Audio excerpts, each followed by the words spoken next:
Judith, fica à vontade, tá bem? Tá? Fica totalmente à vontade. Ok, já apareceu para vocês o primeiro slide, certo? Sim, saiu, mas ainda não está aumentado, tá?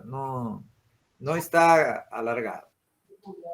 Ok, então vou ampliar aqui um pouquinho a imagem, e aí fica um pouco melhor para vocês conseguirem ver o conteúdo, ok? Bom, vamos lá. Perfeito. O primeiro fato que ele apresenta no livro, já no capítulo 1, é sobre um evento que aconteceu no dia 15 de novembro de 1990, quando eles, através de um contato com os seres, eles receberam um local onde teria ali um avistamento e o horário também. Então, os horários foram passados. Então, eles foram, em um grupo de 14 pessoas, até esse local, e eles iniciaram ali os trabalhos daquela noite. Vou passar aqui para o próximo, peraí. Coloquei aqui a imagem da Serra da Mantiqueira para vocês conseguirem visualizar que o local ele é realmente bem retirado. Então, os moradores local não conseguiriam, né, ter parte do que estava acontecendo ali na Serra da Mantiqueira com o grupo que estava em contato com os seres. Vou passar aqui para o próximo. Bom, então eles foram e buscaram, né, depois de viajar 300 quilômetros e fazer todos os preparativos, fazer também ali um preparativo mental que os seres tinham solicitado para eles estarem mais abertos, propensos ao contato. Eles fizeram, então, as buscas pelas respostas e contatos e falas dos seres. E aí eles fizeram uma roda, e nessa roda eles começaram a anotar, né, as manifestações, enfim, as mensagens que eles recebiam. Então, um dos seres disse que eles se manifestariam naquele dia, no horário das 21 horas. E aí, então, uma sonda robô apareceu, né, uma canepa, que é a sonda robô, mostrando ali para eles e confirmando que aquele contato realmente aconteceria. Junto com uma luz também amarelada, né, que sobrevoou, acompanhada da sonda robô. E aí, em seguida, um outro objeto também surgiu seguindo a mesma rota. Então, a rota foi mais ou menos assim. O primeiro acelerou, e aí ele saiu aí de leste para oeste, e ele traçou uma curva no sentido horário. Aí, em seguida, o outro objeto ele apareceu também na mesma direção, depois ele fez uma curva no outro sentido. E depois eles saíram juntos e sumiram depois no horizonte. Depois disso, aconteceu deles... Durante toda essa manifestação, eles estavam fazendo preparações mentais. Então, por exemplo, um subia até a montanha, o grupo ficava lá embaixo aguardando que aqueles se preparassem e depois retornasse novamente para o grupo. E aí todos foram fazendo, né, esses preparos mentais. Exatamente às 23 horas e 30 minutos, depois desse avistamento das 21 horas, uma grande luz sobrevoou a região, encerrando ali as atividades da noite. Porém, Carlos, que é o autor do livro, ele ainda não tinha feito os trabalhos de autocontrole, né, que é esse preparo mental. Então, ele subiu por último na montanha. E aí o grupo ficou observando ele subir na montanha onde ele faria esse preparo mental. Enquanto ele subia, uma sonda robô foi acompanhando ele e ele não viu. E aí, no momento que ele sentou em posição meditativa para poder iniciar ali o trabalho de preparação mental, essa sonda se posicionou em frente a ele para poder observá-lo, né? E aí, no livro, ele apresenta uma breve explicação sobre as sondas. Então, ele fala que as sondas possuem um olho elétrico conectado aos computadores da nave. E esse olho, ele não só detecta a imagem da pessoa, mas também a questão emocional, né, a questão psíquica da pessoa, então consegue manifestar ali o que a pessoa está sentindo, se está perturbado ou não, enfim, e passar todos esses dados para os seres que estão ali na nave, observando através da sonda. Ela também pode vibrar em uma velocidade superior à frequência que a retina humana é capaz de detectar. Então, caso eles queiram deixar essas sondas invisíveis ao olho humano, eles conseguem também.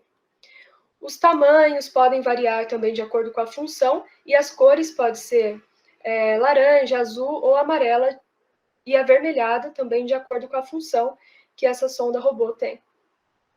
E aí ele se manteve ali firme e forte, né, em estado meditativo, até que ele encerrou, enfim, todas as atividades daquele dia. No dia seguinte, só passar aqui para vocês os slides.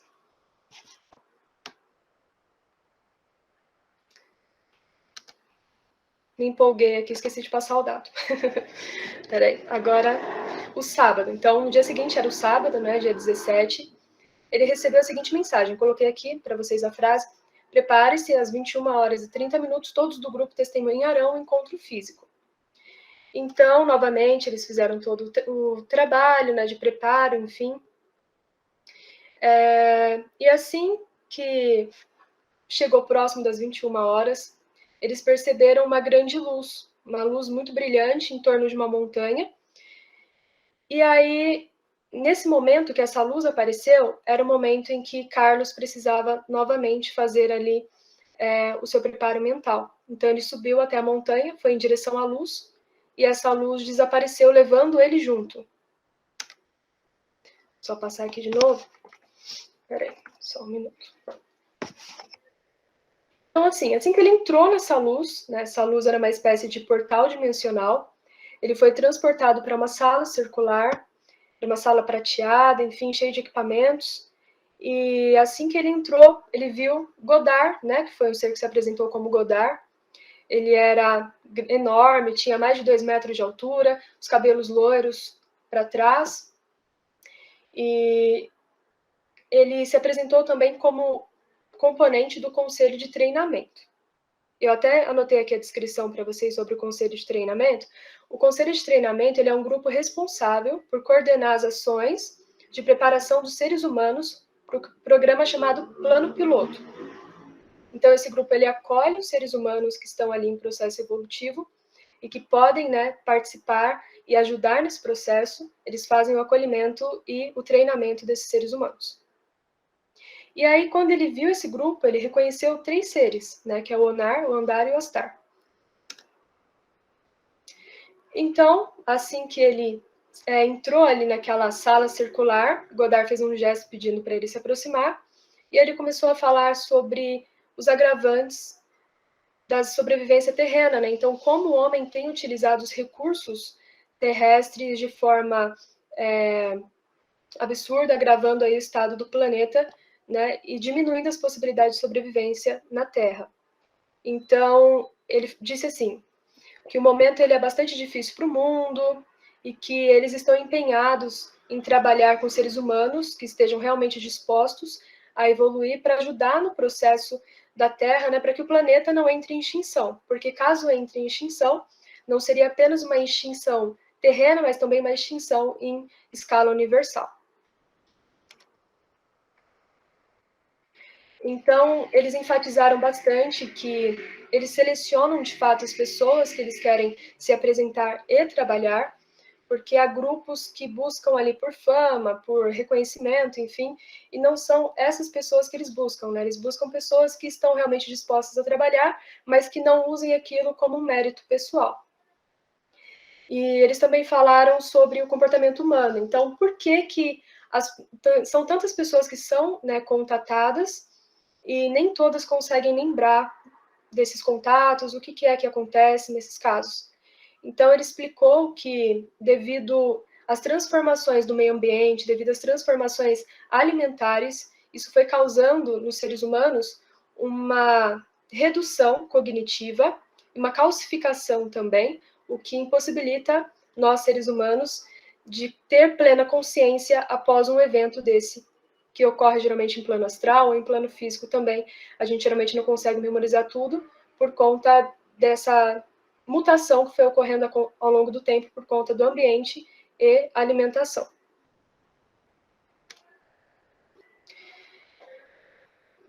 E aí eles falaram também que eles tinham passado a limitar a quantidade de contatos que eles fariam com seres humanos para acertar ali, né, ter um público mais assertivo, então um público que eles poderiam realmente trabalhar, que eles poderiam realmente usar ali como uma ferramenta, né, para evolução das pessoas aqui na Terra, para ajudar na evolução e para ajudar também na proteção do planeta.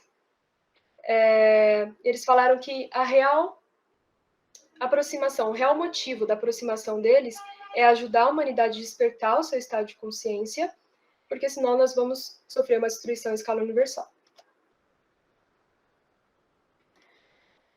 Só um minutinho. Deu uma travada aqui.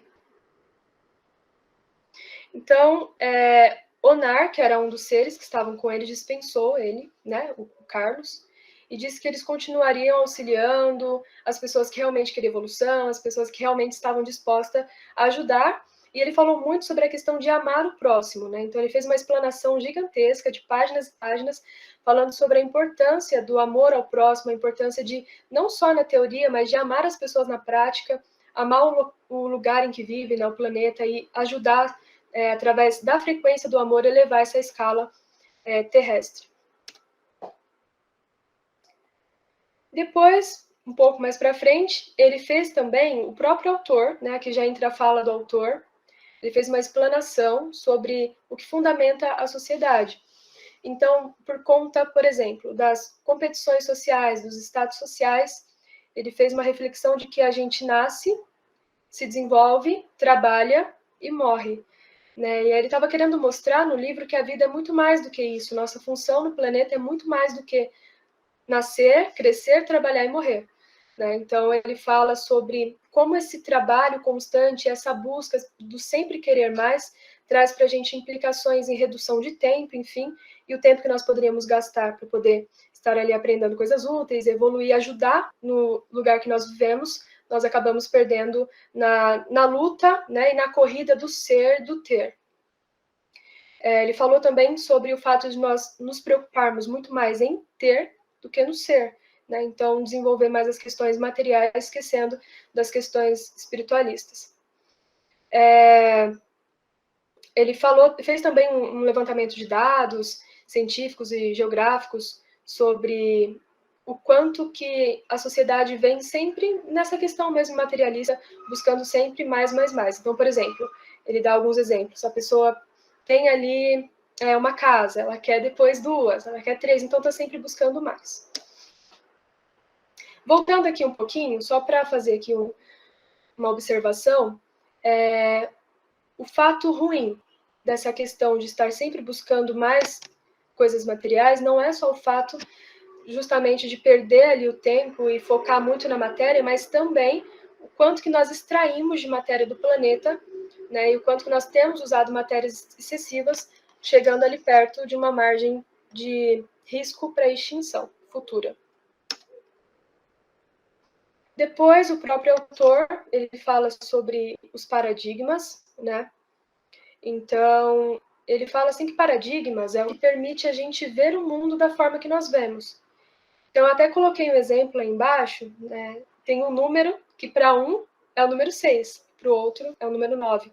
Então, tem toda aquela perspectiva do ângulo que você olha, de como você olha e quem é você.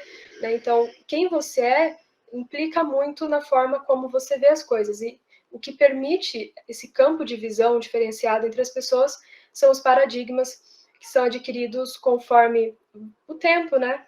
Durante a vida, fazendo com que nós nos distanciamos da essência e passamos a implicar pontos aprendidos com outras pessoas. E aí, gente, eu coloquei aqui o início de tudo, por quê?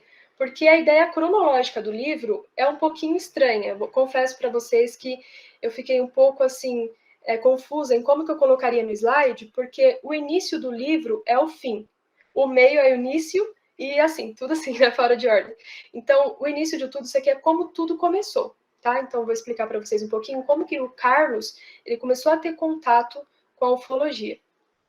Então, ele morava no Peru, ele sofreu um acidente de motocicleta, esse acidente deixou ele em estado gravíssimo, ele quase morreu, e aí os médicos desenganaram ele e falaram que ele levaria uma vida vegetativa e que ele não teria mais perspectiva de melhora. Então, ele demorou muito tempo para se recuperar, fez inúmeros tratamentos. Depois que ele conseguiu recuperar-se, ele participou de grupos astronômicos e desenvolveu ali interesse pela ufologia. Acontece que um desses Judith, grupos... permíteme interrumpir un poquito, ¿tá? Con respecto a esta parte de, con respecto a esa parte de origen, ¿eh? Cuando conta un poquito, Carlos, o pai dele, de Carlos, también se llamaba Carlos, y se llamaba Carlos Paz, como él, o sea, era tipo, él sería un junior, ¿no? Carlos Paz Junior. Y cuando conta esa parte que está citando, se refiere ao pai dele, que na verdade Exato. psicólogo, Isso. e ele teve, o pai dele, ele teve um acidente, né? Então, Isso, exato.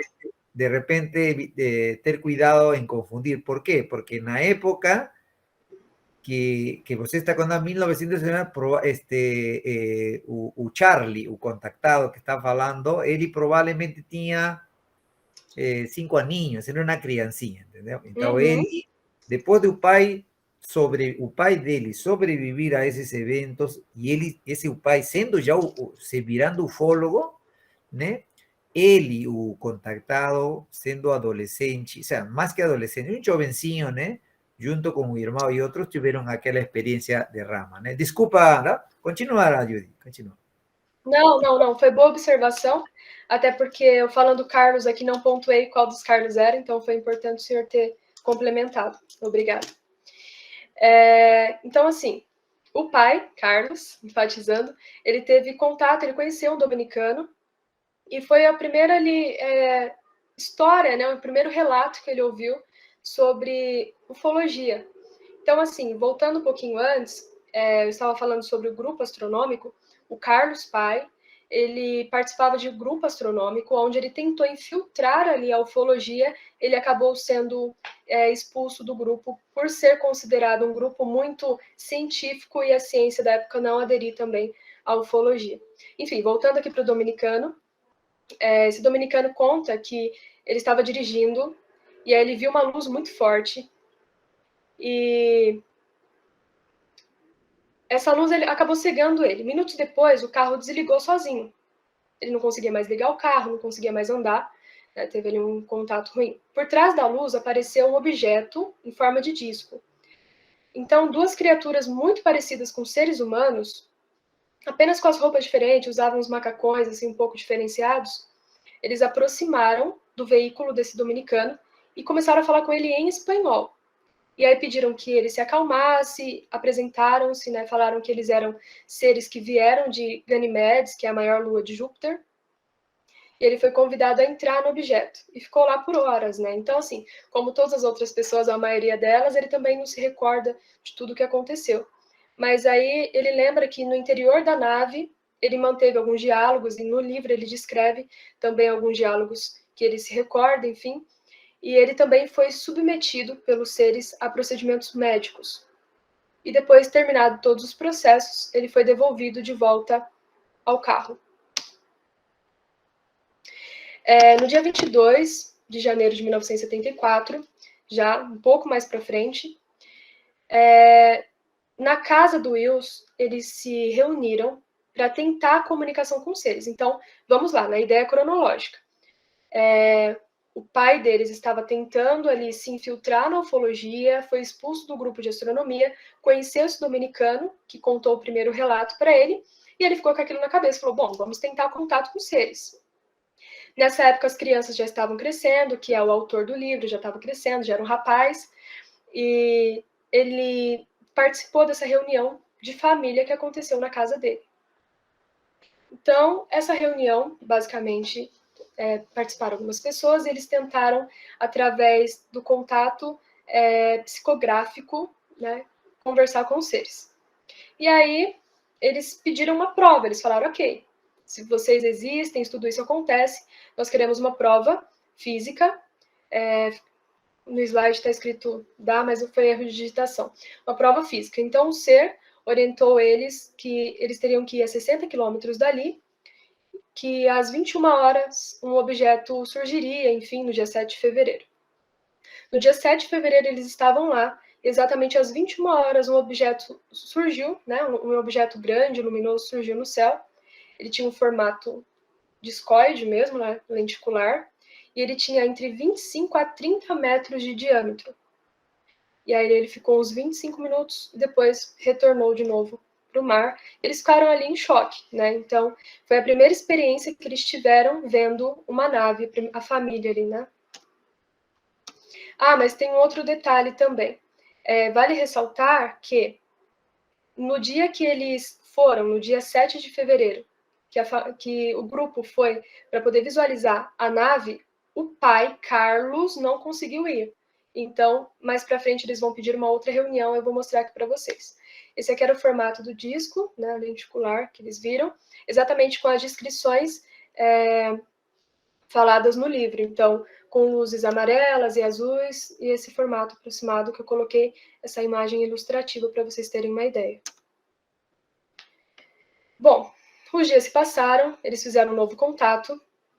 O Schalke é um ser que o irmão do Carlos mantinha contato. Então, eles pediram para o Schalke um novo contato físico para que Carlos, pai, pudesse presenciar. Então, foi marcado para o dia 16 no mesmo lugar. E aí, quando chegou no dia, o Carlos, pai, ele deixou a família na frente e falou, eu vou pegar carona e eu vou depois. Então, quando era 18 horas e 45 minutos, alguns deles já estavam lá, porém o Carlos, pai, ainda não tinha chegado. E a expectativa estava muito grande, até porque eles enfrentaram uma resistência muito grande por parte do pai, que ao mesmo tempo que queria acreditar, se negava a acreditar no fato. Então, durante o livro tem todo ali um decorrer emocional, né, que eles enfrentaram, em família mesmo, até com que tudo fosse ali esclarecido e provado para eles de fato. E aí eles estavam ali naquela expectativa, né, de meu pai vem, meu pai não vem, e às 18 horas e 45 minutos, dois objetos, começaram a sobrevoar o local. Só um minutinho. Vontade de espirrar, passou. Então, eles viram o fato desses dois objetos terem aparecido uma forma de confirmação de que aquele realmente era o local que haveria ali a manifestação dos seres, né, o avistamento dos OVNIs. E aí, gente, o pai, Carlos, ele chegou exatamente às 19 horas, só que junto com ele, ele levou mais 40 pessoas. E aí a família ficou ali um pouco irritada, né, com o pai, porque como assim que você traz tanta gente? Isso pode acontecer como pode não acontecer, a gente vai ser visto como mentiroso, né? Então ficou outro fator ali emocional, né, familiar ocorrendo novamente. Porém, deu tudo certo. Surgiu um objeto de cor escura, com aproximadamente 100 a 150 metros de comprimento, enorme, gigantesco, em um formato cilíndrico. Mais ou menos assim. Vou deixar vocês olharem a imagem enquanto eu bebo um pouco de água. Então, ó, a gente consegue ver numa imagem ilustrativa como seria mais ou menos a dimensão, né, do objeto. Ele tinha esse formato de canudo, né, cilíndrico. Bom, outros dois discos também foram vistos. Eles tinham aproximadamente de 20 a 25 metros de diâmetro. Eles estavam sobrevoando as montanhas vizinhas. Então, aqui tinha uma nave gigante, de quase 100 metros, e tinham mais dois OVNIs sobrevoando ali na direção das montanhas, indo em direção ao grupo. Então, eles vinham das montanhas em direção ao grupo. E aí, o livro, é interessante que o livro ele consegue trazer para a gente essa sensação que as pessoas sentiram no momento desse avistamento. Porque ali estava sendo provado para o Carlos pai, tudo que ele desconfiou a vida inteira e foi zombado, né, pelos colegas de grupos científicos, e ele consegue também demonstrar o que as outras pessoas que foram ali de forma alheia, só para ver o que acontecia, também sentiram, né? Então, ali foi uma mudança de realidade, de paradigmas, né, de pensamentos, quando eles se depararam com uma realidade que eles desconfiavam que existia, mas que não tinham plena certeza. E aí depois surgiram mais outras 3 naves, então tinha essa cilíndrica, 2, depois mais 3, e elas fizeram várias manobras e depois desapareceram. Esse aqui foi o ponto, tá, gente? Aí encerrou aqui esse avistamento. Depois, eles voltaram, depois de alguns dias, a estabelecer contatos psicográficos novamente. Então, Rose, que é a irmã de Carlos, filha de Carlos pai, estabeleceu um contato com Shancha, acho que é assim que fala o nome dela, não sei, tá, gente? Desculpa. Do planeta Pooh. E aqui o Oxalc, que eu tinha falado para vocês lá no início, é o Sixto, né? O irmão de Wills, né? Carlos Wills, que mantinha o contato, que esse ser, ele estava morando, no momento, em Morlin, que é o maior satélite natural de Júpiter. Coloquei aqui a imagem do local para vocês verem. Então, o livro relata sobre uma instituição planetária que existe, né? O Oxalc, ele conta sobre isso. Sobre essa instituição interplanetária que existe, que reúne várias civilizações extraterrestres. Então, é uma confederação de mundos que tem seres de vários lugares, de vários jeitos, né, com várias caras. E esse conselho, essa confederação, ela é comandada por um conselho que tem 24 criaturas. O livro também relata essas 24 criaturas como 24 anciãos também. E aí explana, né, que cada um tem um jeito diferente, né, um biotipo diferente. E aí, naquela época que ele escreveu o livro, né, hoje em dia não sei como que é, o Conselho dos 24, ele se encontrava no planeta Lomos, que está localizado entre as constelações de Órion e Centauro. Coloquei aqui só para vocês terem uma noção de como que seria, mais ou menos. Vocês conhecem essa constelação. E aí, o Oxalc, ele fala assim, olha, mas não são todos os seres que participam dessa sociedade, dessa confederação. Seria bom até que todos participassem, mas existem seres que eles pensam de forma diferente. Eles são seres mais hostis, geralmente. E esses seres, eles não veem todas as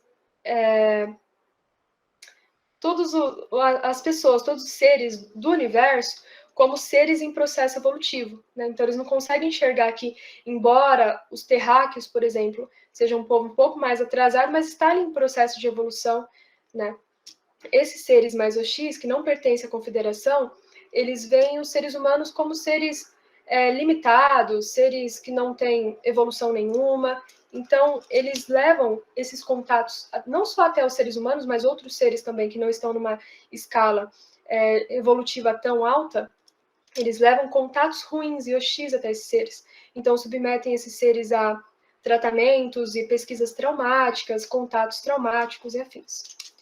Então, eles fazem uma explanação de que existem, né, os seres que fazem parte da confederação, que seguem um protocolo de como desenvolver ali um contato de forma menos traumática possível, e esses seres que não seguem protocolos nenhum, que geralmente são aqueles dos relatos que a gente conta de pessoas que acabam sendo, né, traumatizadas e levando esse trauma para o resto da vida. E aí, essa confederação que desenvolve normas, ela funciona como se fosse a ONU, né? Ela traz ali a harmonia entre os povos. Essa confederação, ela se comprometeu a agir no nosso sistema solar com a intenção de fazer um plano de aproximação entre os seres extraterrestres com os terráqueos. E eles escolheram os seres extraterrestres que tinham ali uma aparência mais próxima dos terráqueos, né? Então, seres que poderiam ser facilmente confundidos com o humano, para poder fazer essa ponte, esse elo entre eles e nós. E aí, gente, o que aconteceu? O Carlos Wills, filho, ele viu que o irmão dele tinha contato com o ser, a irmã dele tinha contato com o ser, e ele não tinha contato com ninguém. E aí ele tentava inúmeras vezes, né, desenvolver um contato com algum ser extraterrestre para conseguir buscar informações, tirar dúvidas, enfim. E ele tentou muitas vezes, ele não conseguia. E aí, um belo dia, ele conseguiu contatar Godard, né? E aí, gente, ele, no momento, depois dele ter sido contatado por Godard de forma psicográfica, ele não acreditou. Porque como ele tinha tentado muitas vezes e não tinha conseguido êxito, ele entrou ali em uma questão emocional mesmo, né? Que ele não soube lidar com a situação, ele não acreditava que aquilo realmente estava acontecendo. Então ele começou a imaginar que era uma alucinação, alguma peça que a cabeça dele estava pregando nele mesmo. E aí ele pediu uma prova, né? Então ele falou, olha, eu quero saber se realmente não é coisa da minha cabeça, eu gostaria que você marcasse ali um avistamento físico para que eu conseguisse comparecer e ver que tudo isso é real. E aí, esse encontro foi marcado para as 21h15 no mesmo local em que eles se encontraram, um pouquinho mais tarde, né? E ele estava ali, no local marcado, então uma nave sobrevoou, e ali, gente, é muito interessante, porque o livro ele traz toda o pensamento que o Wills, né, o Carlos Wills filho, teve no momento, quando ele viu que realmente ele tinha feito o primeiro contato dele. Então é bem emocionante assim a forma como o livro traz, né, que ele conseguiu ali uma prova de que ele realmente estava se comunicando com Godard, que Godard existia e que tudo isso estava acontecendo. Coloquei aqui esse menininho, justamente porque esse menininho enfatiza, né, o drama psíquico que o Carlos Filho sofreu durante o desenrolar aqui desse processo. Enfim, o tempo passou. Um belo dia, eles foram novamente contatados e pediram que eles fossem até determinado local, que era uma parte desértica de Nina, se eu não me engano. E aí eles marcaram um local ali certinho que eles tinham que ir. Então foi um grupo, né? Nesse grupo estava o Carlos Filho, estava o irmão dele, o Sixto, e aí eles estavam andando quando de repente o irmão dele desapareceu. E aí eles ficaram ali, né? O grupo ali ficou ali um pouco perturbado, e agora para onde ele foi, né? O que aconteceu? Eles não entenderam muito na hora. Enquanto o irmão deles reapareceu a muitos metros na frente do grupo. E aí ele ficou um pouco perdido também, sem entender o que tinha acontecido. Porque ele estava com o grupo andando, conversando com o grupo, e do nada ele se viu em outro lugar. Então ele tentou retornar para tentar encontrar o grupo de novo. Só que no caminho ele viu uma luz e ele pensou, deve ser lá que eles estão, daí se dirigiu até a luz. Quando ele foi se aproximando, ele viu que na verdade não era o grupo. Então ele levantou a hipótese de que poderia ser um OVNI, né? E essa hipótese também foi descartada. Deixa eu passar aqui. Também foi descartado. Quando ele se aproximou, ele viu que tinha uma névoa bem fluorescente em formato de meia-lua. Tinha 10 metros essa névoa. E aí ele ficou ali observando a névoa e do nada saiu um ser humanoide, com o braço levantado em forma de comprimento. E aí ele ficou desesperado e ele escutou uma voz, né, falando: calma, não te farei nenhum mal, meu nome é o Schalk. E o Schalk, ele não tinha aparecido ainda para Sixto, acho que é assim que fala o nome, desculpa. Ele não tinha aparecido ainda fisicamente para ele só tinha mantido contatos psicográficos até aquele momento. E aí ele passa algumas descrições, né, que ele era alto, tinha aproximadamente 1,80 m, cabelos loiros também, jogados para trás, uma testa protuberante, o rosto muito semelhante ao rosto humano, porém ele tinha os olhos mais puxados e um corpo bem atlético. E aí ele ficou ali encarando o ser encarando ele, e aí o grupo dele chegou. E aí o grupo observou, né, a névoa, enfim. Enquanto alguns integrantes do grupo observavam o ser e o que o ser falava, porque nisso o ser começou a se comunicar com eles. O Carlos, filho, curioso para saber o que estava acontecendo, foi para trás dessa névoa para ver o que tinha atrás, o que estava realmente causando aquela névoa. E ele viu, gente, que não tinha nada atrás. E ele não conseguia ver o ser na parte de trás. Então, eles conseguiam ver a imagem holográfica do ser de frente, mas de costas não. E aí, finalizando ali o contato, esse ser ele entrou nessa luz, que era uma espécie de parede muito fina, e desapareceu, no nada. Eles ficaram muito confusos, porque até então eles não tinham conhecimento de como funcionava essa tecnologia. Depois, em outro contato, o Schalk explicou para eles que era uma projeção holográfica tridimensional. Então, eles utilizavam esse portal, né, que eles chamam de Chandra, para fazer teletransporte holográficos, e eles também utilizavam para saltar a distâncias no universo. Então, evitando ali a questão do tempo, né, do envelhecimento, dependendo do tempo que a viagem leva, então eles evitam tudo isso. Evitando também possíveis contratempos que poderia acontecer na viagem, se fosse uma viagem física.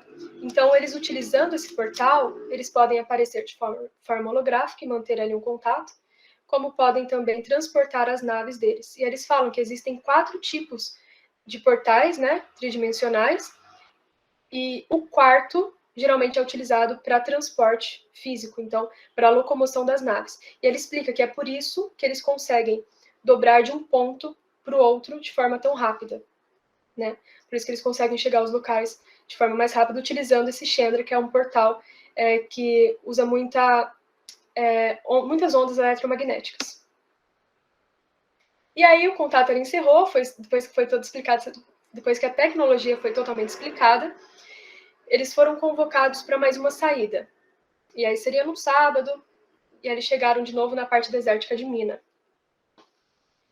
E aí, gente, quando eles estavam lá, pousou um objeto de 25 a 30 metros de diâmetro, era um disco também, prateado, aqueles mais comuns. E aí, esse disco ele ficou a uns 2 metros do solo, não tinha tripés apoiando, não tinha nenhum suporte apoiando a nave ficou levitando a uns 2 metros de altura, quando uma porta abriu. Essa porta ela servia de rampa para a locomoção do ser que saiu. Né? Então saiu um ser falando, não temas, não lhes faremos mal nenhum, estamos aqui por vocês. E aí o ser convidou eles para entrar na nave. E eles ficaram naquele impasse, agora a gente vai ou não vai? E eles com medo de não ir e o ser acabar desistindo deles e acabar toda aquela aventura ali, eles resolveram entrar na nave.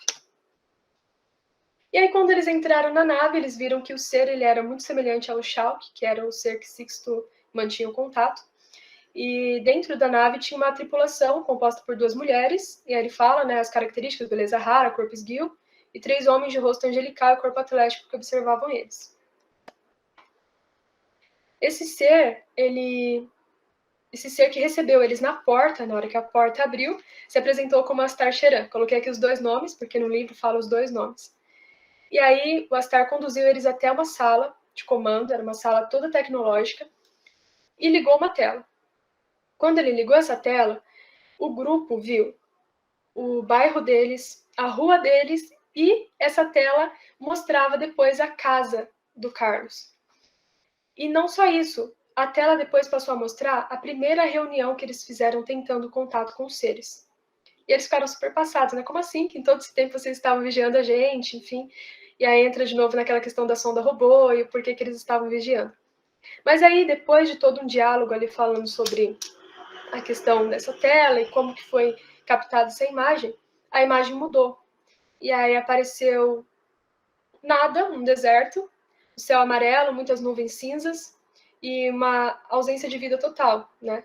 E aí ele explicou que aquele era o futuro da Terra se os humanos não se posicionassem de forma benevolente em prol do planeta.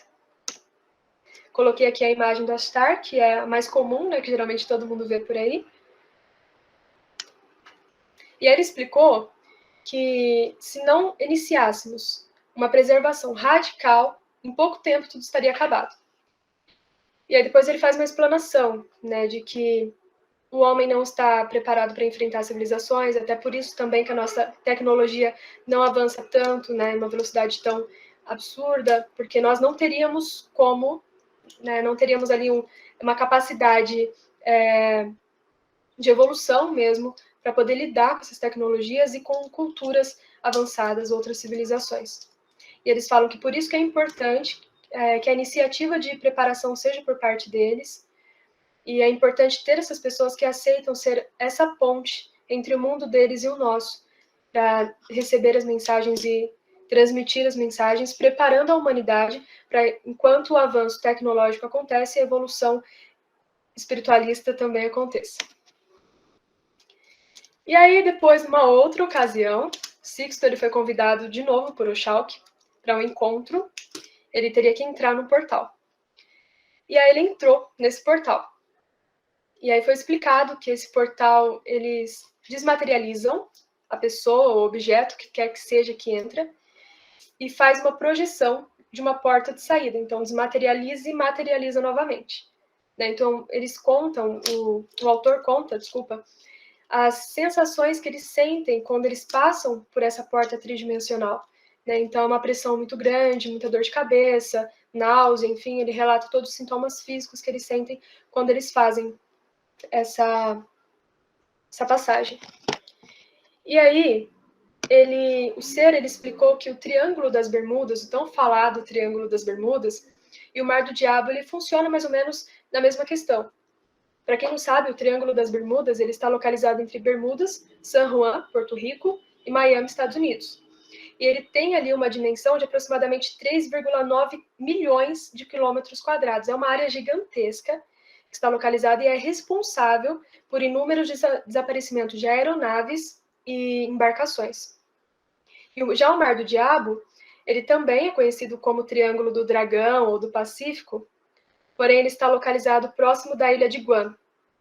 Lá também ocorreram diversos desaparecimentos de embarcações, aviões, sobre circunstâncias misteriosas. Então, alguns não retornam, a maioria não retorna, e alguns já chegaram a retornar depois de quase 100 anos e estava tudo intacto, né? Como se nada tivesse acontecido, porém, sem a tripulação presente. Então, assim, foram criadas, ao longo do tempo, diversas teorias para poder explicar esses fenômenos. Mas o autor, ele ressalta, através do contato com Oxalque, que, na verdade, o Triângulo das Bermudas e o Mar do Diabo são portais dimensionais entre os mundos, onde permite a entrada e a saída dos objetos voadores não identificados. E aí, ele também falou sobre o homem Rama, né? Que são seres que buscam viver, continuar vivendo, mesmo que perceba que a vida não faz muito sentido aqui, mesmo que perceba que a vida é só trabalho, trabalho, trabalho, ele busca ali uma forma de driblar a situação, né? E sabe que tem alguma coisa mais por trás, então ficam ali naquela busca. E ele fala que justamente as pessoas precisam encontrar esse caminho, né? Que é um caminho com propósito, realização, através do amor, enfim, para poder viver verdadeiramente a paz e a alegria. Então ele fala que são justamente essas pessoas, o homem Rama, que vai ajudar nesse processo do despertar. E aí, depois de alguns dias novamente, surgiu um novo chamado para uma nova saída de campo. E o nome era Fase Gimbra. Então, ali seriam aparições de vários Chandras, e o grupo que participava a todo momento dos contatos, enfim, que estava acompanhando eles, teria a oportunidade de atravessar essas portas dimensionais. Então eles foram, assim, chegou no dia, e quando eles chegaram, eles viram um objeto pousado. Aí eu coloquei aqui o bumerangue, para vocês terem uma ideia, né? Tinha o formato de um bumerangue com aproximadamente 25 metros. Então, eles estavam em aproximadamente 25 pessoas, e esses grupos foram divididos em 3 grupos. Então, tinham 3 portais, e cada grupo teria que adentrar em um portal. Quando eles entravam, eles conheciam seres, e cada um deles conhecia os seus mentores, e saíam ali contando tudo aquilo, né, super felizes. E o Carlos, filho, como sempre, ficava por último em todos os eventos. Quando chegou a vez dele, o portal fechou. Aí o ser falou, não, você não vai participar, desculpa, deixa eu passar aqui, você não vai passar por essa experiência, você não vai participar disso. E aí o grupo depois perguntou para ele como tinha sido, ele falou, olha, gente, não participei, né? E aí ele conta que houve um julgamento ali muito intenso por parte do grupo mesmo, que participavam com eles, subestimando ele, considerando ele como menos evoluído, por não poder participar ali do evento dos Chandras, né, dos portais dimensionais. E aí ele ficou muito triste, ele se isolou, e entrou ali numa crise existencial, perguntando por quê, né, por que eu não, por que ele sim, por que eu não, enfim.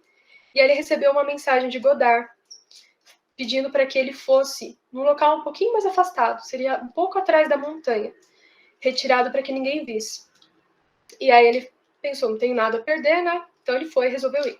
Chegando lá, ele viu Godard pessoalmente, então foi a primeira vez que ele viu Godard. E aí ele relata que ele tinha aproximadamente 2 metros, era muito parecido com os demais membros, então loiro também, branco, cabelo jogado para trás, a testa grande. E porém a roupa dele era um pouco diferente. Ele fala sobre botas metálicas, enfim, o macacão também um pouco diferente.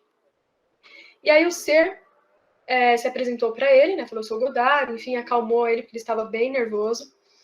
E aí solicitou que no outro sábado, na outra semana, o Wills fosse ao mesmo local para poder vivenciar uma outra experiência. Tá acabando, tá, gente? Tá no finalzinho já. Aí o sábado chegou, quando Carlos chegou até o local, ele viu o Wills, um portal aberto, o Godard convidou ele para entrar nesse portal, ele foi transportado até o planeta de Apu, que fica a 4 anos-luz da Terra, na constelação de Alfa Centauro. Então, essa cidade, ele relata que assim que ele chegou, ele se deparou com uma cidade subterrânea, maravilhosamente linda, super, super assim, arrumada mesmo, enfim. Ele fala que as flores eram um pouco diferentes e mais bonitas que as flores daqui. Os edifícios, eles eram mais tecnológicos, então ele não conseguia ver, por exemplo, emenda, né, entre uma construção e a outra, era tudo perfeitamente arquitetado. Porém, era uma cidade que não tinha sol, luz do sol. A luz que iluminava ali todo o local era luz artificial, uma luz bem forte. E ele perguntou por quê, né, que sendo seres tão desenvolvidos, eles viviam numa cidade subterrânea. E aí o Godard explicou que eles viviam naquela situação devido a uma destruição na camada atmosférica que eles tiveram depois que os cientistas deles tentaram algumas experiências científicas que desencadearam a destruição da camada atmosférica. Então, por conta disso, eles não podiam viver ali, eles tinham que viver na parte subterrânea. E aí, eles foram andando e conversando sobre o lugar mesmo, né? Ele foi apresentando o lugar para ele, enfim, falando sobre as tecnologias. E o Carlos, ele fala que ele se sentia cada vez mais um ser, assim, atrasado, né? Em vista de como eles viviam nesse lugar. Então, eles foram levados até o guardião, que eu não vou falar o nome porque eu não sei falar. E esse guardião, ele apresentou para ele o local que guardam os conhecimentos ancestrais humanos. E aí o livro fala que esse local fica entre os picos da Cordilheira dos Andes peruanos. E o ser, ele começa a falar sobre o porquê que ele se tornou guardião, né, que o povo dele tinha sido muito hostil, quando eles quiseram provar que eles conseguiam criar, né, e criaram a raça azul.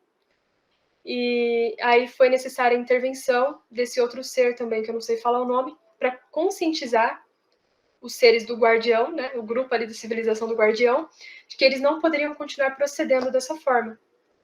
Então, eles compreenderam e aceitaram fazer parte do grande plano, e através disso eles foram recolocados em novas posições, e o Guardião ele passou a cuidar desse lugar onde são armazenados conhecimentos. E aí ele compartilhou a seguinte informação. Coloquei aqui a frase toda porque eu achei muito importante. Vocês vieram para este lugar porque são parte deste processo. Estamos preparando pessoas como vocês para que se tornem os intermediários entre o fim de um mundo e o despertar de um mundo totalmente novo. Então, através dessas pessoas que têm ali uma vontade de evolução, eles buscam essas pessoas como ponte, né, para findar um mundo totalmente materialista e começarem um novo mundo com uma consciência melhor e um cuidado com o planeta. E aí ele fez uma explanação sobre o profundo, né, Deus, que seria Deus o profundo, e também a junção de Deus com o profundo, sobre Lúcifer, espiritualidade, existência humana, né, e a postura devida do homem frente à vida. Depois, se vocês quiserem dar uma lidinha, eu não coloquei muitos detalhes porque é uma informação extremamente longa, ficaria muito maçante a apresentação. O Dr. Júlio, ele pediu para fazer uma explanação sobre Lúcifer, sobre Deus, né, o que o livro fala sobre isso. Então, eu coloquei aqui que o autor, através das informações passadas pelos seres e pelo guardião, ele defende que Deus não é um ser humanoide. Deus, ele não é um ser físico, né? Deus, ele é uma energia que une todas as coisas. Então, ele é a energia que comanda o universo e tudo que há. Então, as civilizações, na verdade, todos os seres, todos os lugares habitados, são pessoas que vivem nessa energia, para essa energia, em prol da evolução e a constância, né? E ele fala que o bem e o mal são forças antagônicas complementares e que um precisa do outro ali para determinar a velocidade das transformações das pessoas, dos seres. E aí ele faz uma explanação sobre Lúcifer, ele fala que Lúcifer, na verdade, você enxergar Lúcifer como um ser ruim, hostil, como a igreja ensina, seria, na verdade, algo retrógrado e atrasado, porque Lúcifer, na verdade, é um ser que iniciou ali a Guerra dos Mundos, ele faz uma explanação sobre a Guerra dos Mundos, e ele fala assim que Deus, através da soberania de Deus, ele sabia que tudo poderia acontecer. Então, por que ele criaria um ser, né, que teria ali um propósito justamente de ir contra. Então ele faz uma explanação mais ou menos com base nisso. Se vocês quiserem depois saber mais detalhes, eu indico que vocês façam a leitura, porque também é bem longa essa parte.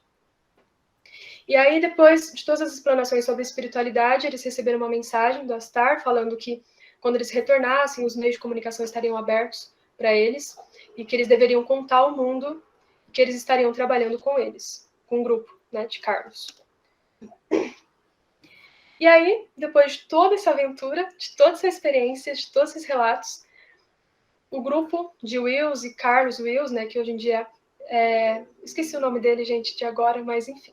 A Verônica, se eu não me engano, é conhecido como Verônica agora, né? Ele continua trabalhando, divulgando as experiências e acontecimentos que ele vivenciou e trazendo ali uma nova forma de pensamento, conscientizando as pessoas de como viver mesmo e ver a vida, né? E conseguir trabalhar de uma forma que não deixa o mundo, a Terra, o planeta, em uma situação deplorável.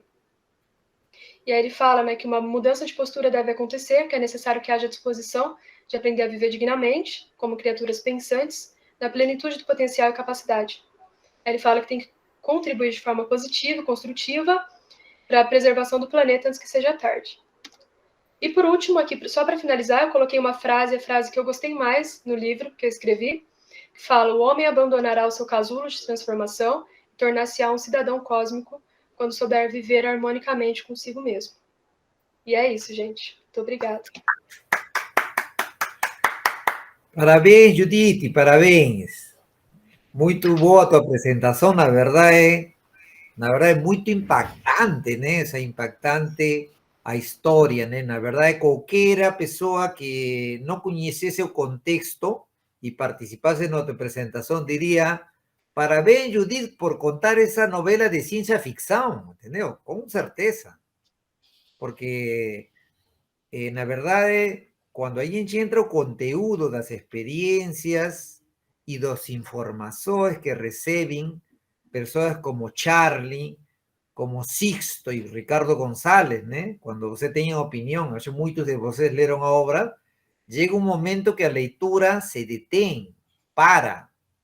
Em que sentido que para a leitura, né? Porque você não consegue dar sequência à leitura como se fosse um livro técnico, né? Ou uma narrativa de uma história comum. Porque quando eles entram no momento quente de suas experiências, ellos comienzan a entrar en una secuencia de relatos que você dice: nossa, ¿será de que esto fue considerado de alta probabilidad ser auténtico? ¿Será de que fue errado a avaliación?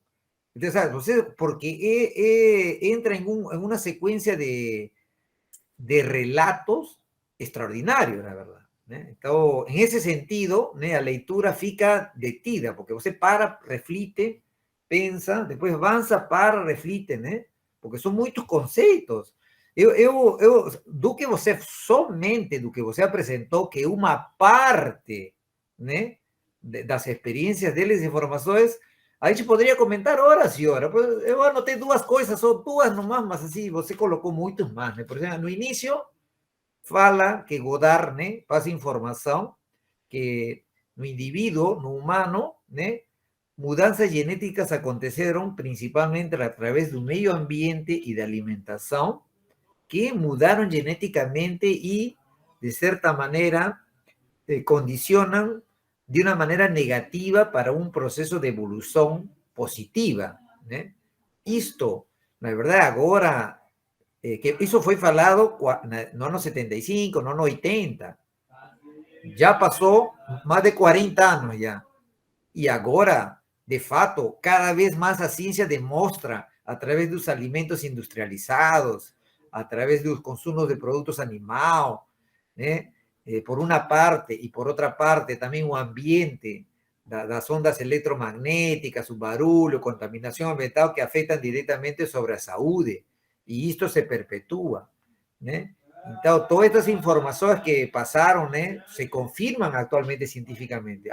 Depois, na parte final, você falou, né, bem brevemente, você comentou assim, quase já, eu faço porque o Dr. Júlio pediu. aquele conceito, né, de enfatizar sobre a questão de Lucifer, né, como forças complementares, né? Não como aquela ideia que crescemos, né, que é o pior do pior, né, é tudo oposto do bem, é tudo oposto de Deus, né? Aí se fala de forças complementares. Também existe o conceito de Satanael, que na verdade, dentro das informações que recebe Satanael, é uma figura aparte de Lucifer, né? Como se fosse o Lucifer um ser, né? Tipo angelical, né? Y Satanás ya una figura más humana, ¿no? Que sería una especie de ingeniero espacial, ¿no? Que trabajó en los orígenes de la humanidad, ¿no? Trabajando en mudanzas en la especie humana, ¿no? Mas a idea, la verdad, es que esos conceptos que tracen, ¿no? Son conceptos medio que revolucionados dentro de la teología, de la religión cristiana, de la religión católica, ¿no? Que são, na verdade, dão muito para refletir, né? Tá? Gente, alguém quer comentar ou perguntar alguma coisa para o Fiquem à vontade, gente. Eu acho que eu vou comentar aqui um pouquinho. Claro, à vontade. Bom, primeiro, parabéns aí para a Judite, aí, que ela fez uma boa síntese, né?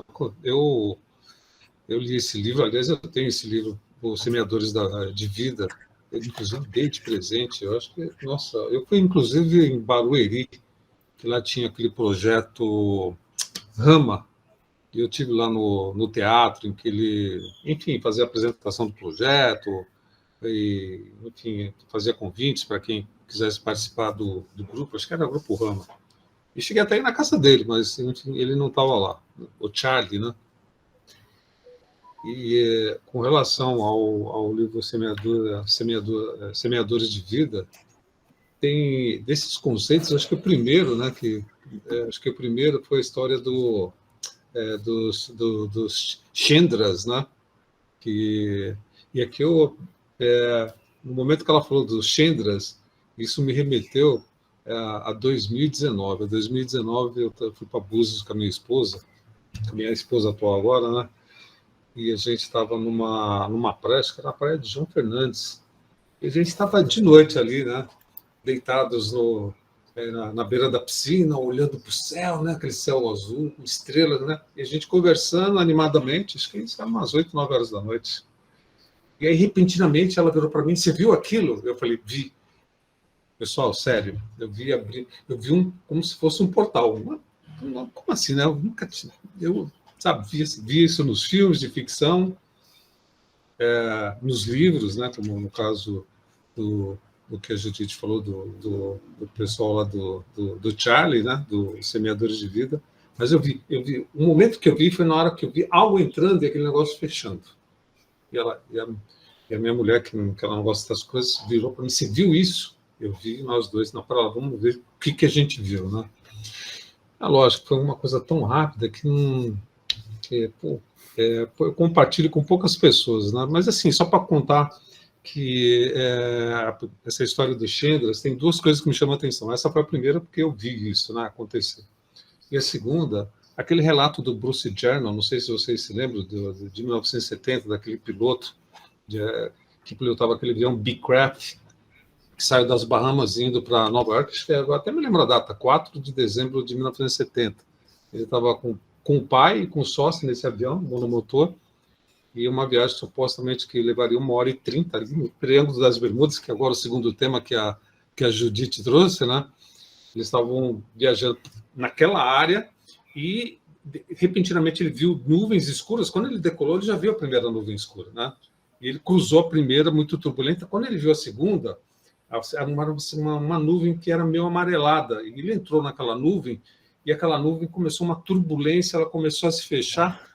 E eles ficaram assustados, porque eles perderam todos os sistemas de orientação, a bússola ficou maluca, e a única coisa que passava na cabeça do Bruce é que ele tinha que sair daquela situação. Quando ele finalmente saiu daquela nuvem, ele já estava sobrevoando Miami. Ou seja, uma viagem que levou 1h30, levou 30 a 40 minutos. Gente, 30 a 40 minutos. Então, algum tipo de distorção, algum tipo de problema acontece ali no Triângulo das Bermudas.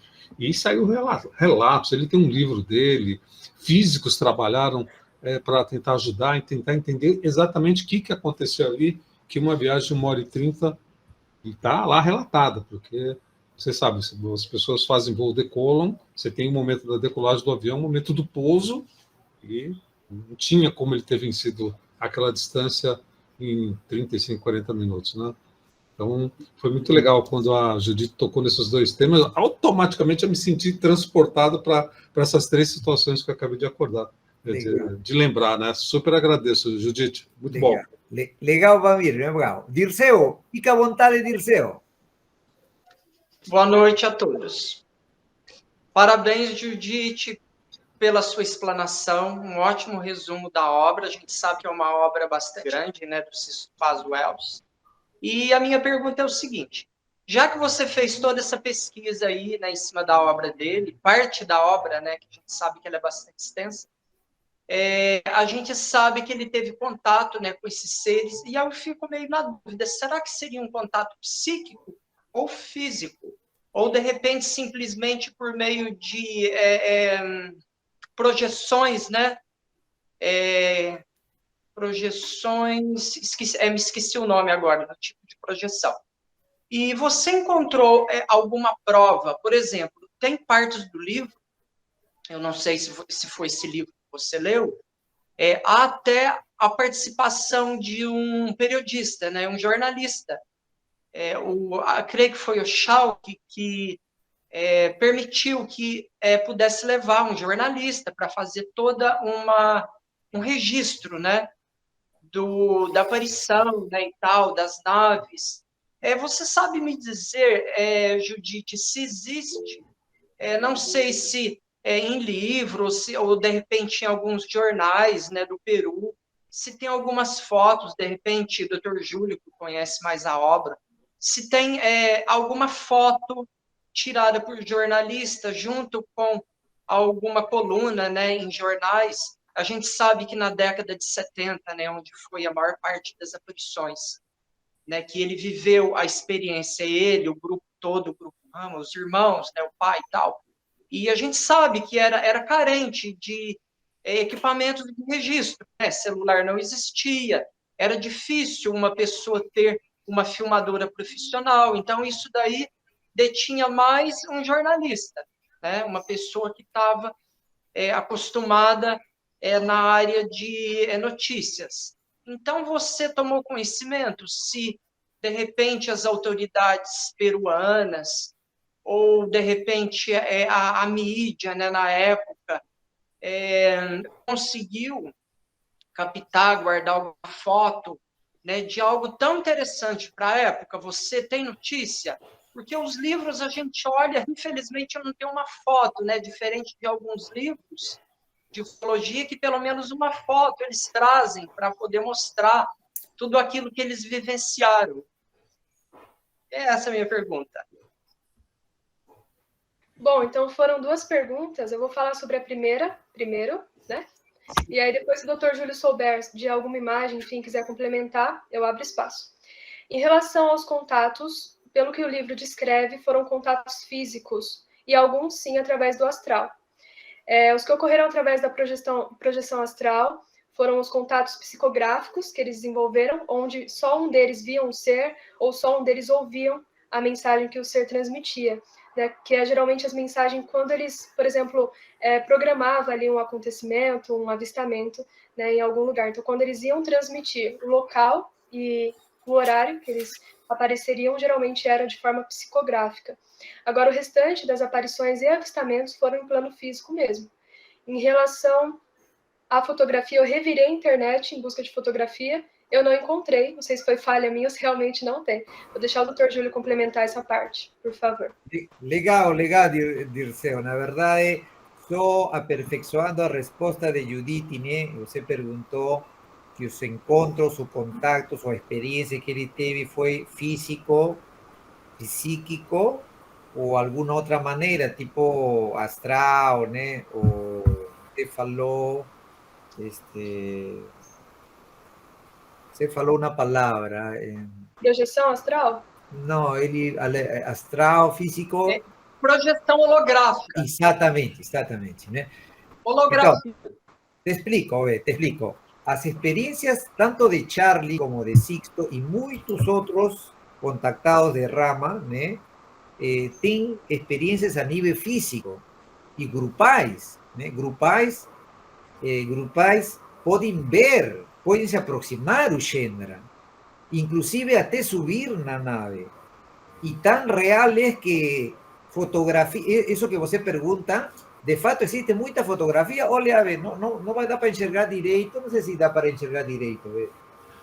Recorde jornal de 1989 na obra El Síndrome de Capitalismo, de 2009, onde, na verdade, aquela época, mira, ocurre un terremoto. O sea, un terremoto, ¿en qué sentido? No terremoto de terremoto, sino un terremoto ufológico, porque para esa saída que era a sétima, oitava saída de Sixto Paz, nas praias de Chilca, ele convocó jornalistas de Argentina, de Estados Unidos, y llegaron esos jornalistas, y muita gente, y hubo un terremoto no sentido de que las personas que aguardaban, ¿no? Ao final, ¿no? Porque pasaron muchas horas, y como tinha tanta gente, parece que avisaron que pues tal vez podían no se apresentar porque tinham degenerado nas intenções, né? Ao final se apresentaram e filmaram, entendeu? Então, isto é um terremoto. Na verdade, isto foi uma das tantas contactos pré-anunciados, onde existem fotografias nem sequer dos grupos deles, sino de jornalistas independentes. Então, isto sim é exato. Como, obviamente, una de las cosas más importantes está en un libro, o sea, un libro que no fala de Sixto Paz, fala de Vico Novi, de Vlado Capetanovic, ¿no? Entonces, de existir fotos existen. ¿Cuántos contactos, ¿no? Yo respondo que, de facto, son a nivel físico, también existe psíquico da psicografía, ¿no? Ellos consiguen en contacto escribir, ¿no? Y también aparte de proyección astral, en momentos de concentración, ¿no? De meditación, ellos consiguen, ¿no? Digamos, de una manera de proyección, entrar en contacto, recibir mensajes, hacer acertos o combinaciones, ¿no? Inclusive hasta a forma de sueños, ¿no? Ellos a veces relatan, los contactados relatan que en ciertos sueños ellos reciben comandos, ¿no? Entonces, existe una variedad, ¿no? de formas como eles podem fazer em contato, né? Tá bom? Celso, você queria... Sim, doutor, eu quero falar desse caso. Primeiramente, eu quero parabenizar a Judite pela excelente apresentação. Judite, é uma coincidência que, quando eu participei do grupo do Dr. Júlio, eu fiz esse caso. E, na época, eu dei sorte, que vou até complementar o que o Dirceu perguntou. Eu conversei com o JJ Benítez, que foi convidado a pesquisar esse caso, e ele falou para mim que esse caso é verdadeiro, como nós, na época, tínhamos um método, ele foi considerado de alta probabilidade. Eu dei sorte que o Benítez me respondeu. Depois eu consegui falar com o Sisto, que o doutor vai lembrar que nós fizemos uma live com o Sisto na semana, às 6 horas da tarde, né, meu doutor? Claro, claro. O Sisto comentou com a gente que eles falavam que tinham mais de 100 raças aqui atuando na Terra. Então, esse caso, para mim, é um dos casos que eu achei que eu precisei, na época, quando eu participei do grupo, um caso assim, mais autêntico com provas. Porque eu consegui falar com um jornalista, lá, o Benítez, que foi até o Peru, ele participou dessas reuniões, ele viu as naves que eles fizeram, apareceu na época lá. Muito bom. Parabéns, Judite. Só complementando esse caso. Só isso, doutor. Legal. Dirceu, fica à vontade, Dirceu. Fica à vontade. Celso, uma perguntinha. A gente sabe que ele utilizava a psicografia, né? Até onde a gente sabe, a psicografia, né, relatada no Espiritismo, Kardecismo, ele diz que a psicografia ela é enviada por um espírito, né, já desencarnado. Então, eu achei muito interessante isso daí, esse relato aí, dizendo que o Sisto, ele utilizava da psicografia, ou seja, para poder se comunicar com um ser vivo. Então, né? Os seres que ele... né? Não era um espírito, eram seres vivos, porém com um desenvolvimento intelectual e espiritual muito maior, e enviava essas mensagens psicografadas, né? Eu achei muito interessante esse detalhe. Você tem que entender o seguinte, eu vou explicar de uma outra forma para você. O espiritismo é uma ciência, o homem que transformou em religião, entendeu? A psicografia é uma técnica que nós desconhecemos, que ele utiliza através do nosso cérebro a nossa mão. Então, é uma técnica que esses seres mais avançados que nós utilizam para passar informação. O Chico apenas era um mecanismo que utilizava essa técnica, mas não tem nada a ver com cunho religioso. É nós na Terra que faz tudo religioso, entendeu? Eu li nessa época esse livro, eu pesquisei, eu fui atrás disso aí, entendeu? Esse caso eu achei fantástico. Legal. Eu tinha cuidado com o Sisto, que o Sisto ia vir no Brasil, doutor lembra, ele ia participar de uma reunião lá com a gente, na casa do doutor. Aí ele ia no Paraná, do Paraná viria para São Paulo para participar com uma reunião conosco, mas aí ele acabou não dando certo. Aí ele fez uma live com a gente. Esse caso é muito interessante. Até hoje eu lembrei desse caso. Tenho guardado esse caso. Legal, legal. Interessante. Obrigado. Complementando essa ideia, né? Na verdade, o fenômeno de experiencias quasi morte, né? Que son experiencias reportadas por pessoas que en cirugía cardíaca onde o corazón para, o que sofren una parada cardíaca y fueron resucitados, o situaciones clínicas de extrema gravedad, ¿no? Donde ellos relatan que en esos minutos, ¿no? Ellos tuvieron experiencias de contacto con figuras, con anjos, con extraterrestres. Esas experiencias, de experiencias de cuasi muerte, muchas se asemejan, se aproximan a encuentros en forma astral o proyecciones astrales de contactados, de tal manera que el universo de fenómenos, ¿no? Se aproximan, contactos astrales en contactados de alta probabilidad con experiencias de quasi morte, ¿no? Una cosa más para ya pontuar o que eu quero llegar, ¿no? No relato de Vico Novi, ¿no?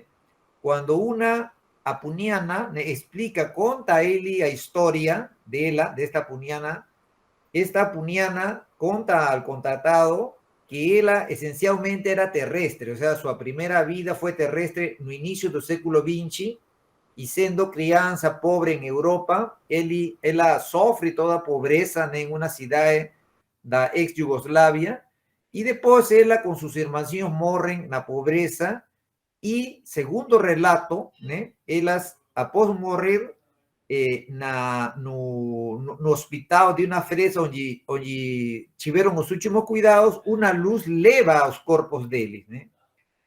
Y después aparece con que ella, ¿no? Ahí banca conta para contactado, que ella ya aparece en un mundo diferente, que es diferente al continente donde ella moró, y al final ella, ¿no? Ella sufre una recuperación de su cuerpo, ¿no? Y ese lugar, ¿no? Que era un lugar muito melhor en todos os termos do que ela tinha vivido, era justamente Apo, né? Então, como se fosse, né? Se não fosse Apo, ela de repente poderia dizer, nossa, eu ganhei um paraíso, entendeu? Então, todos estes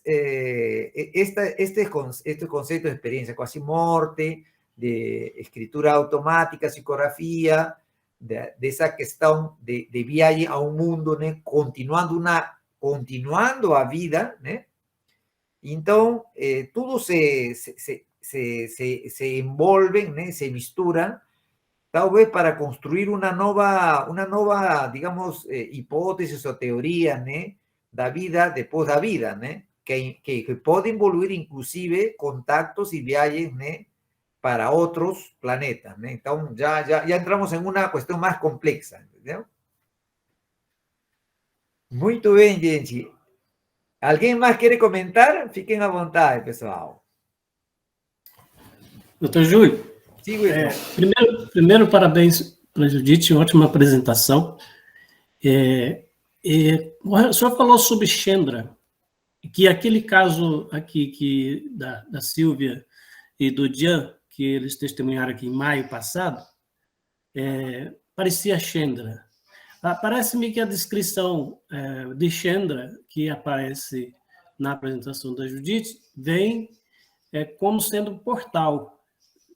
Não seria portal o que o senhor imagina que venha a ser esse caso da Silvia aqui, na empresa?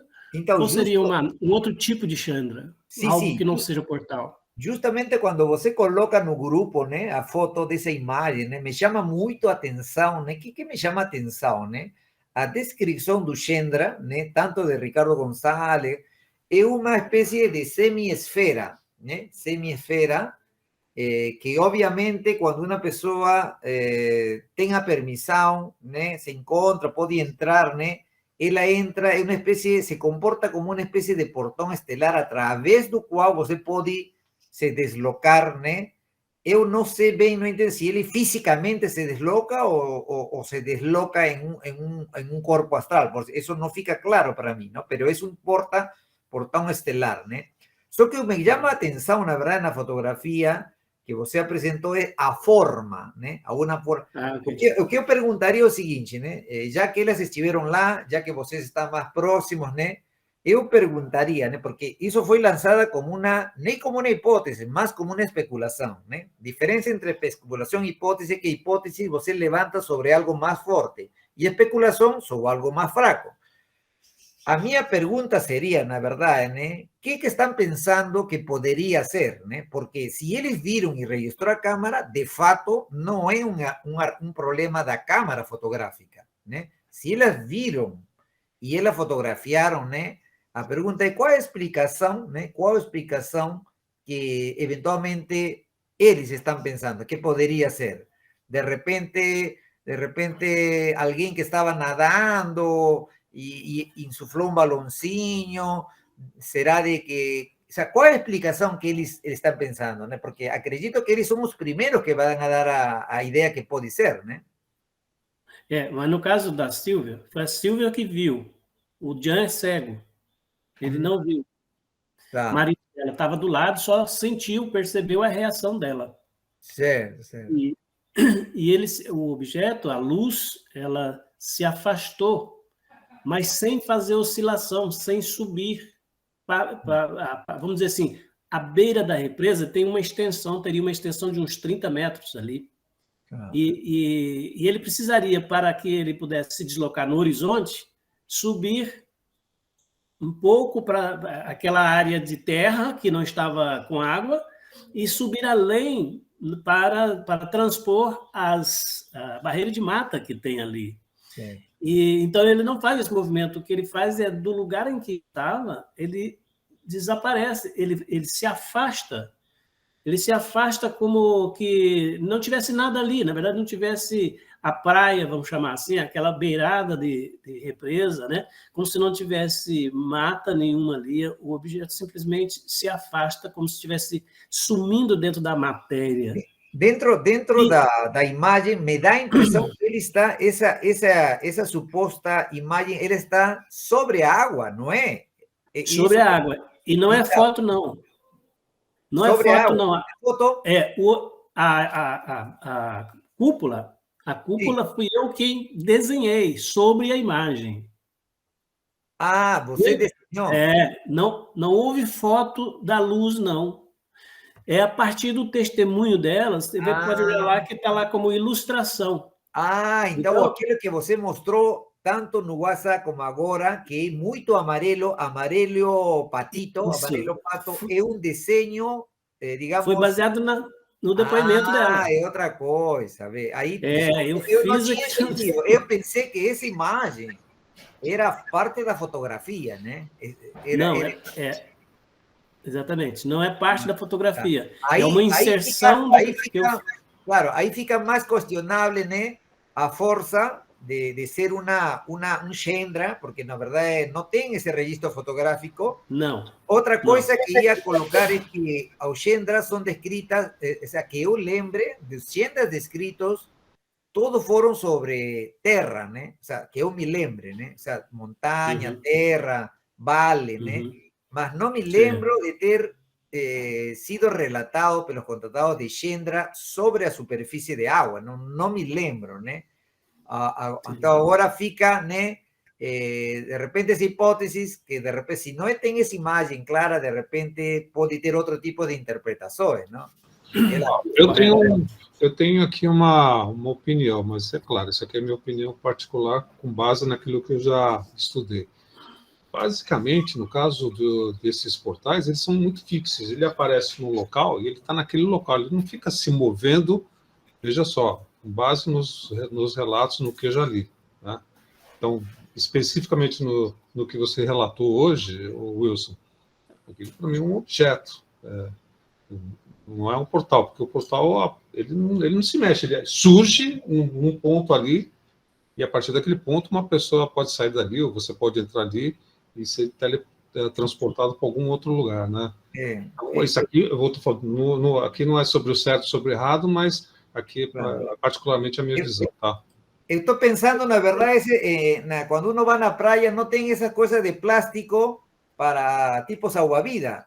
De repente tem esas bolonas grandes, né? Tipo salvavidas de una cor amarelo, de repente estouró, ficou flotando, né? Ficou flotando parecendo uma semiesfera e se afastou, né? Poderia ser, né? O sea, a gente tem que procurar sempre primeiro as explicações mais lógicas e objetivas, né? Entendeu? O olhar disciplinado, né, doutor Júlio? Claro. O olhar disciplinado. Porém, esse detalhe de um objeto plástico ter estourado e tal, em 1 minuto apenas. Ela viu isso em 1 minuto apenas. Sim. Antes não tinha nada. Então, ela passou a ver, ficou procurando, olhando para trás, procurando a lua, procurando a possibilidade de um carro refletindo ali, e nada aconteceu. Em 1 minuto, o objeto se afastou. A luz se afastou. Então, não tem como enquadrar isso num balão, num plástico. Ele estaria lá, eu fui lá outras vezes, entendeu? Mas eu entendi o que o senhor está dizendo, porque é aquela história de... A gente usa um método comparativo com aquilo que a gente conhece, né? Claro. Que a gente pode lembrar que se assemelha. Então, é esse exercício do olhar disciplinado buscando, usando comparativamente aquilo que a gente tem de experiência, para se chegar a uma hipótese que satisfaça. Isso é o exercício lógico-científico, né? Exato. É um fenômeno raro, a gente tentar uma explicação ordinária, comum e lógica, né? Se você descarta tudo, né?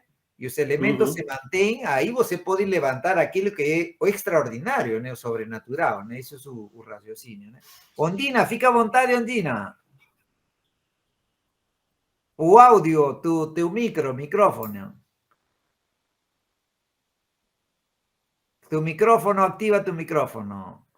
Tá bom. Então, estão me ouvindo? Sim, perfeitamente. Tá. Boa noite para vocês.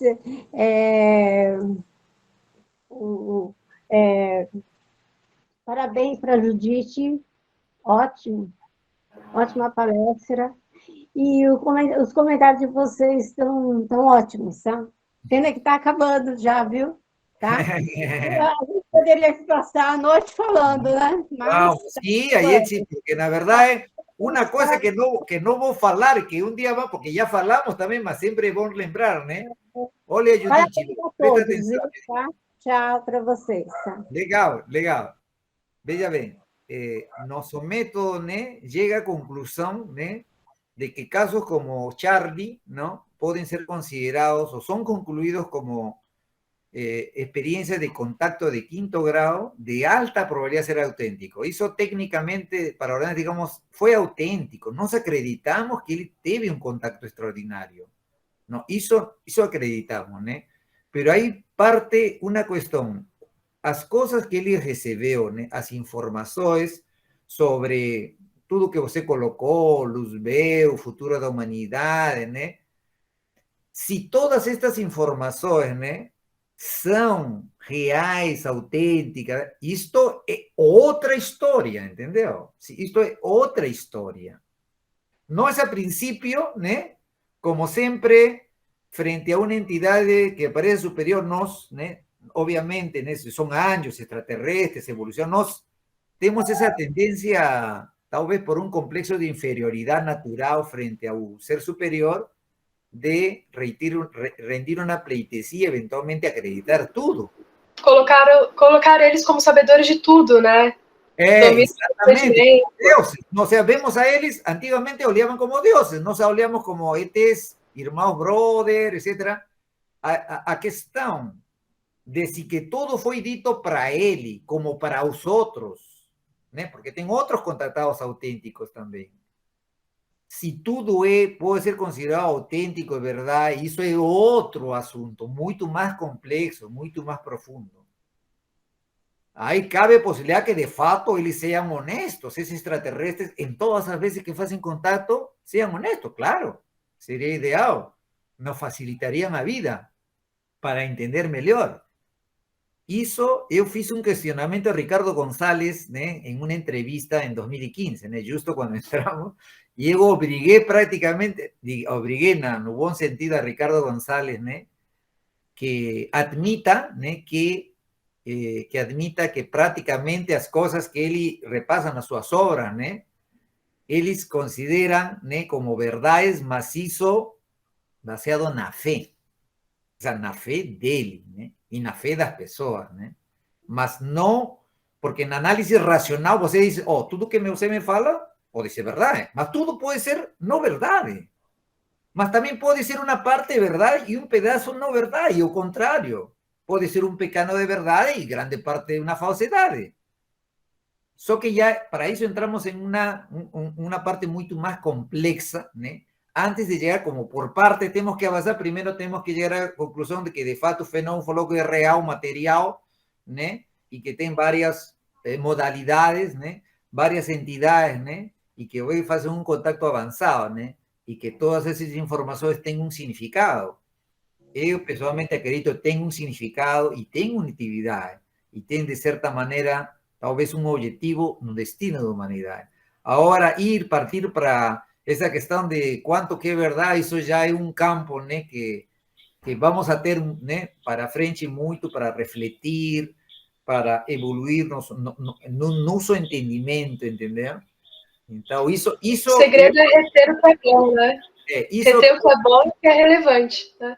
Isso que eu acho, assim, até depois de tantos anos, né, eu acho, tipo, apaixonante, né? Apaixonante é esse desejo, né, de querer entender, saber, né? Porque, ao final, né, tudo isso tem a ver com a mesma pessoa, com o indivíduo, né? Entendeu? Tem a ver com um, entendeu? Isso aí, gente, isso aí. Muito boa a reunião, né? Legal, também né? gostei. Muito bem, gente. Tá bom. Então, gente, já sendo 6:30, tá? Vamos a nos despedir agora, tá? Até a próxima. Nós nos mantemos contato com o nosso grupo, tá bem? Tá? Tá. Parabéns a todos, tá? Bom final de semana. Valeu, obrigado. Tchau. Quero só aqui deixar só uma mensagem aqui para todos aqui, para quem estiver me ouvindo, que eu vou estar em Pouso Alegre agora, dia 13, 14 e 15, em Pouso Alegre, para o primeiro congresso de Ufologia e Espiritualidade. Eu vou estar lá dando duas palestras, uma sobre presença extraterrestre e terraformação, e a outra, né, sobre reencarnação e experiências fora do corpo. Quem estiver lá por aquela região está convidado. Parabéns, Mami. Parabéns. Sucesso. Parabéns. Obrigado, doutor. Valeu. Tchau, Obrigado, tchau. gente. Boa noite. Parabéns a todos. Tchau. Valeu, gente.